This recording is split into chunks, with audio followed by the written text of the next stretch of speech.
Sa patuloy na pagpapainting ng kapulisan kontra iligal na droga, tinatayang 1.4 million pesos halaga ng fully grown marijuana plants ang nadiskubre ng mga otoridad sa sinagawang marijuana eradication sa Barangay Butbut Proper, Tinglayan, Kalinga nito lamang ika-31 ng Mayo 2025.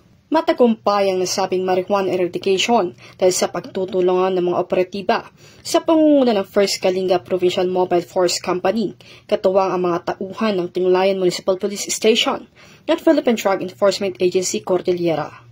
Ayon kay Police Colonel James D. Mangili, Provincial Director ng Kalinga PPO, nagresulta ang operasyon sa pagkakadiskubre ng 7,000 piraso ng fully grown marijuana plants sa isang communal forest na tinatayang may lawak na 700 square meters at may standard drug price na 1.4 million pesos.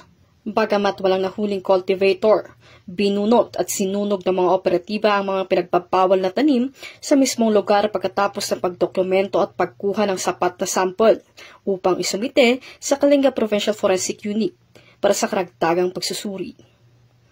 Ang matagumpay na operasyon ay patunay lamang na ang pambansang pulisya ay kaisa sa pagpapainting ng kumpanya kontra iligal na droga bilang pagsuporta sa adhikain ng kasalukuyang administrasyon tungo sa isang bagong Pilipinas.